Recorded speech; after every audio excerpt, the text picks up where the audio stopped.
ये चाय का प्रोग्राम था, नए साल का संक्रांति के संदर्भ में लोगों के साथ बैठ के बात करनी थी।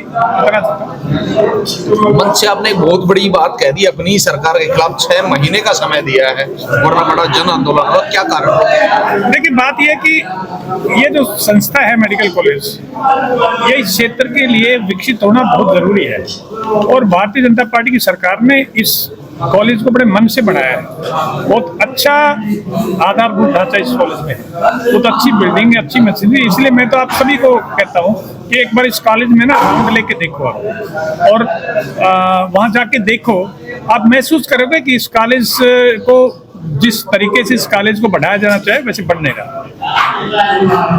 किसकी कमी मानते हैं? सरकार बीजेपी की सरकार है, महेंद्रगढ़ जिले से स्वास्थ्य मंत्री भी महेंद्रगढ़ जिले से ही। इसीलिए यही तो विडंबना है कि जिले से होने के बाद में भी जिले की इस मेडिकल कॉलेज का ये हाल कर रखा है। तो ये आंदोलन सर स्वास्थ्य मंत्री के खिलाफ होगा कि हरियाणा सरकार के खिलाफ? नहीं, हम तो कॉलेज को विकसित करने के लिए होंगे, हम किसी के खिलाफ नहीं है, ना सरकार के खिलाफ आंदोलन है हमारा, ना स्वास्थ्य मंत्री। तो क्या क्या मांगे रहेंगी? कॉलेज में क्या चाहिए जो ऐसा नहीं है? देखिए, कॉलेज में सुपर स्पेशलिटी डॉक्टर्स एक नहीं है, तो एक्सपीरियंस टीचिंग फैकल्टी, अब 100 बच्चों का एडमिशन वहाँ हो रहा है और टीचिंग फैकल्टी कई सब्जेक्ट्स की तो है ही नहीं।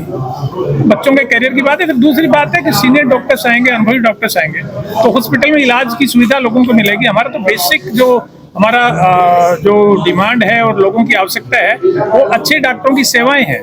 हम तो सिर्फ इतना चाहते हैं कि रोहतक रेफर करते हैं, जयपुर हम ले जाते हैं, जयपुर रोहतक गुड़गांव जाने से हमारा पीछा छूट गया। ये कॉलेज हमारे जो जितने पेशेंट्स हैं, गंभीर बीमारियां जो क्रिटिकल पेशेंट्स हैं, उनकी देखभाल, उनका इलाज इस कॉलेज में होने लग गया। सिर्फ इतना चाहता है। राजनीति का भी जिक्र किया सर आपने, तो क्या जो है कुछ से थोड़ा सा उसका हो पाएगा? खुलासा कोई नहीं है। मैं ये कहता हूँ कि ये कॉलेज मतलब जिस तरह से चलना चाहिए चला नहीं चाह रहा, बस यही है।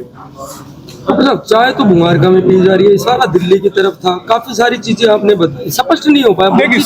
देखिए बात सुनिए, मैंने तो सिर्फ इस क्षेत्र की राजनीति पे एक चर्चा की है। इस क्षेत्र में जो पिछले कई दशक से जो राजनीति होती आ रही है, मैं तो उसके बारे में लोगों को परिचित करवाया है। मेरे अपने लोग बैठे थे, उनको बताना जरूरी था कि इस क्षेत्र में राजनीति कैसे चल रही है, कहाँ ले जा रही है। अटेली में भी बुरा ही हुआ अगर उस चीज को देखे तो। देखो, मैं इस बातों पर चर्चा नहीं करता। मैंने तो जो कहना था वो स्टेज कहा है, आप लोगों ने रिकॉर्ड भी रखा है, उसको चला लेना सुन लेना। तो आज सर कामदार की नामदार से सीधे ऐलान लड़ाई का कहा जा सकता है? नहीं, मेरी किसी से लड़ाई नहीं है। मैं ये कहता हूं कि क्षेत्र के हित में फैसले होने चाहिए। क्षेत्र के हित में जो काम करें वो राजनीति में रहें, जो काम ना करें उनको कोई हक नहीं। क्षेत्र नामदारों को संदेश तो गया है सर, आप किस बीच से कहना है? मुझे नहीं पता किसको संदेश गया, कौन संदेश इसमें लेगा। मुझे अपनी बात जो कहनी थी क्षेत्र की राजनीति के प्रति, मैंने कह दी। एक छोटी सी चीज और है कि भुमारका में ऐसी कौन सी चाय बनती है जो सारे यहीं आते हैं, ये समझ नहीं आया जी। यार, हम भी तो ये देखने आए हैं। हमें भी जब इतने बड़े बड़े नेता यहाँ, और वो तो कांग्रेसियों के यहाँ चाय पी के गए थे, मैं तो अपने जो मेरी मदद की सारे भुमारका गांव ने, उनके यहाँ चाय पीने आया हूँ। वो तो जहाँ आप उस दिन के 3 प्रोग्राम थे चाय के, अब सारे पत्रकार हो, आपको सारी नॉलेज है। अब पता कर लो, तीनों में से एक भी भारतीय जनता पार्टी का सपोर्टर या वोटर था क्या, जिन्होंने दिन रात कांग्रेस के लिए काम किया था, उनके यहाँ चाय पी के गए। तो वो बातें, क्योंकि वो बड़े हैं, वो पी सकते हैं विरोधियों के यहाँ भी। मैं तो विरोधियों का नहीं तो पी सकता। मैं तो अपना जो हमारी पार्टी के वर्कर से गाँव है, इस गाँव ने मेरे को बहुत बड़े वोट दिया है। आज जो भीड़ उमड़ी सर, इतना किया था आपने इसका कि इतना एक मिनट, इधर से एक सवाल है। एक सवाल ये सर कि इतनी जो भीड़ आई है, इसका आपने इल्म था ऐसा कि नहीं, हमने तो सिर्फ चाय एक बार निमंत्रण दिया था कि चाय है वहाँ, ये लोगों का प्यार है। और भीड़ थोड़ी सी पहली बार थोड़ी आई है। भीड़ आपने दोंगड़ा हिर में नहीं देखी। और दोंगड़ा हिर की भीड़ तो मैं बताऊं आपको, मैंने उस दिन दोंगड़ा वालों को कह दिया था, उनको तारा पीछा छूट गया आगे रैलियों से, मगर ये बड़े नेता वहाँ रैली करने की हिम्मत नहीं करेंगे। और कोई कर ले तो मेरे को बता देना। चाय भी नहीं पिएगा कोई। महेंद्रगढ़ जिले की रैली जिस दिन के नेता करें तो उस दिन हम मान जाएंगे कि इनकी बहुत पॉपुलरिटी, बहुत लोकप्रियता है, उसको भर के दिखाते ग्राउंड। इसको ये माना जाए कि हाँ आप चाय भी नहीं पिए ना जी, अभी दोबारा के चाय तो कोई कहीं भी पी सकता है यार।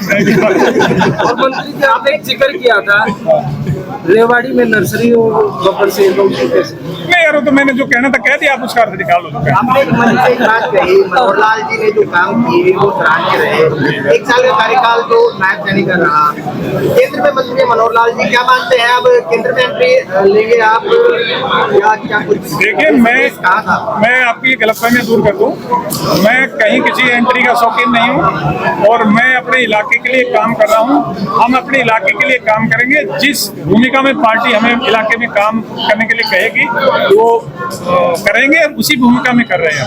मनोहर लाल जी और अगर तुलना की जाए नायब सैनिक में तो किसे बेहतर मानते हैं? नहीं, दोनों बहुत अच्छे व्यक्ति हैं, दोनों साधारण परिवारों से हैं और दोनों ही क्षेत्र की आम जनता का दर्द महसूस करते हैं। जिस स्पीड से, जिस तरीके से मनोहर लाल जी लग रहे थे, उसी गति से, उसी तरीके से माननीय नायब सैनिक जी लगे हुए।